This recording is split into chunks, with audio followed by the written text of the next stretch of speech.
कृष्ण, राधे राधे। मेरे भाइयों एवं बहनों, आज मैं कार्तिक कृष्ण पक्ष की रमा एकादशी की कथा सुना रही हूँ। बड़े भक्ति और भाव से सुनिए। इस कथा को सुनने मात्र से क्या मिलता है, देखिए कथा में मैं बता रही हूँ।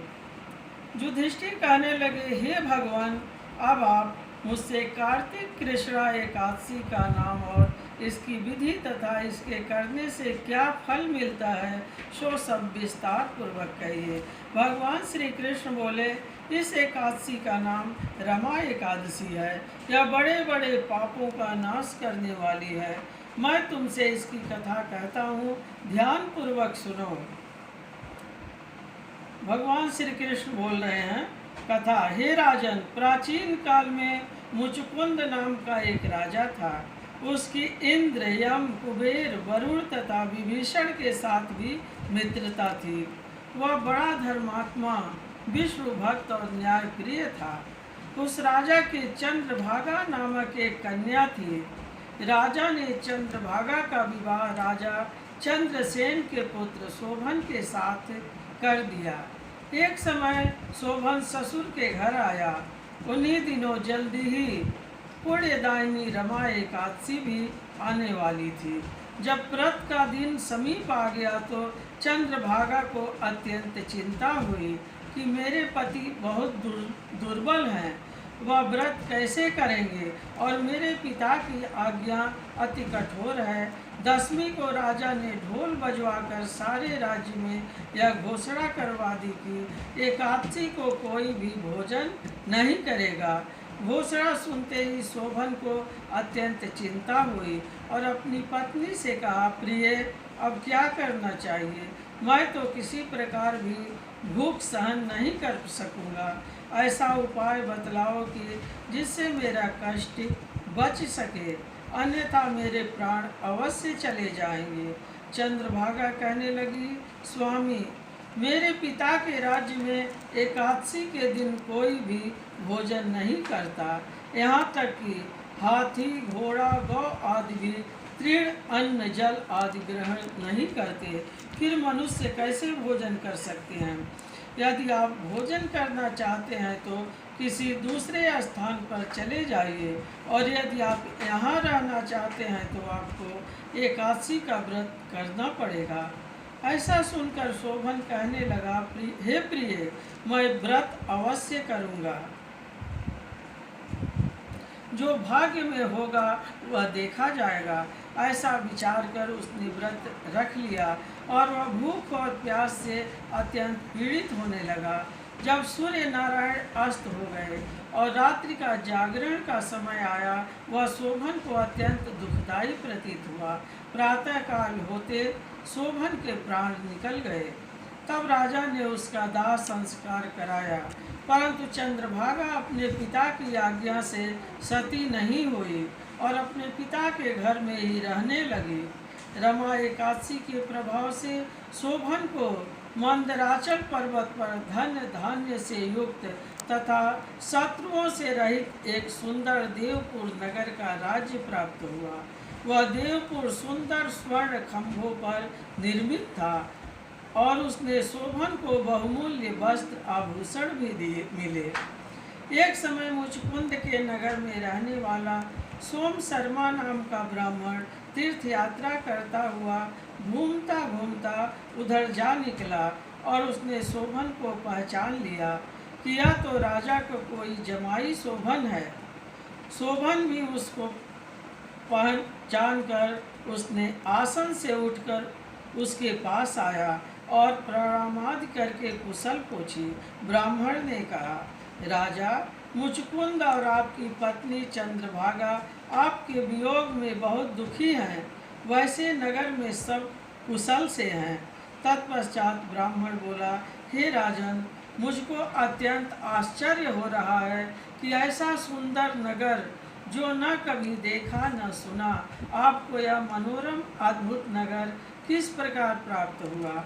तब शोभन बोला, कार्तिक कृष्ण पक्ष की रमा एकादशी का व्रत करने से मुझे ऐसा नगर प्राप्त हुआ है। यह अस्थिर है इस पर ब्राह्मण बोला, हे राजन, परंतु यह स्थिर क्यों नहीं है और स्थिर कैसे हो सकता है, सो आप मुझे बताइए, फिर मैं इसका उपाय करूँगा। शोभन बोला, मैंने इस व्रत को श्रद्धा रहित होकर किया था, अतः यह सब कुछ अस्थिर है।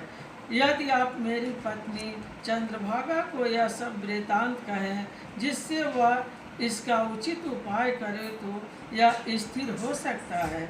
ऐसा सुनकर ब्राह्मण ने अपने नगर में लौटकर चंद्रभागा से सब वृतांत कहा। ब्राह्मण के वचन सुनकर चंद्रभागा बड़ी प्रसन्नता के साथ बोली, हे ब्राह्मण देवता, यह सब बातें आपने प्रत्यक्ष में देखी या स्वप्न की बात कर रहे हैं।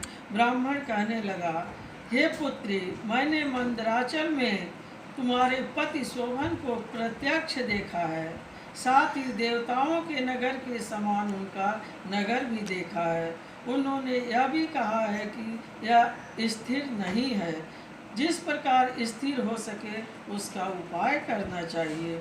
चंद्रभागा कहने लगी, हे विप्र, तुम मुझको वहाँ पर ले चलो, मुझे पतिदेव के दर्शन की तीव्र इच्छा है।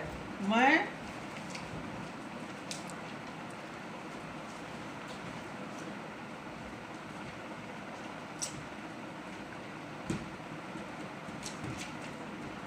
अपने किए हुए पुण्य से उस नगर को स्थिर बनाने का प्रयत्न करूंगी। सोम शर्मा यह बात सुनकर चंद्रभागा को साथ लेकर मंदराचल पर्वत के समीप वामदेव ऋषि के आश्रम में गया।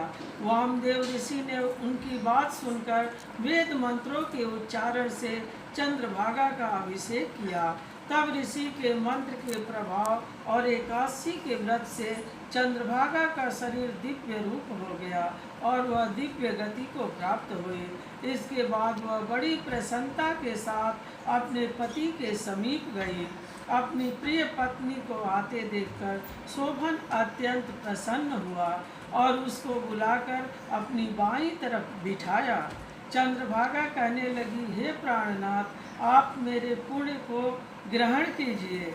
अपने पिता के घर में जब मैं 8 वर्ष की थी तब से विधि पूर्वक एकादशी के व्रत को श्रद्धा पूर्वक करती आ रही हूँ। मेरे इस पुण्य के प्रभाव से आपका यह नगर प्रलय के अंत तक स्थिर हो जाएगा तथा समस्त मनोवांछित वैभव से पूर्ण रहेगा। चंद्रभागा ने उसी क्षण भगवान विष्णु का ध्यान किया और प्रार्थना की कि मेरे एकादशी के समस्त पुण्य मेरे पति के मनोरथ को पूर्ण करने हेतु स्वीकार करें। तभी प्रसिद्ध देवकुल नगर स्थिर हो गया। तब चंद्रभागा दिव्य रूप धारण कर तथा दिव्य आभूषणों और वस्त्रों से सुसज्जित होकर अपने पति के साथ रहने लगी। भगवान श्री कृष्ण बोले, हे राजन, यह मैंने रमा एकादशी का महात्म्य कहा है। यह एकादशी चिंतामणि एवं कामधेनु के समान सब मनोरथों को पूर्ण करने वाली है। जो मनुष्य इस व्रत को करते हैं उनके ब्रह्म इत्यादि समस्त पाप नष्ट हो जाते हैं। कृष्ण पक्ष और शुक्ल पक्ष दोनों की एकादशी समान है, इसमें कोई भेदभाव नहीं करना चाहिए।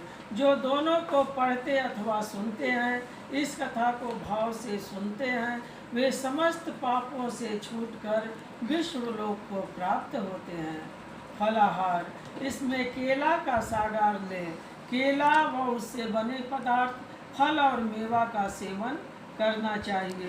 बोलिए श्री कृष्ण भगवान की जय। राधे राधे।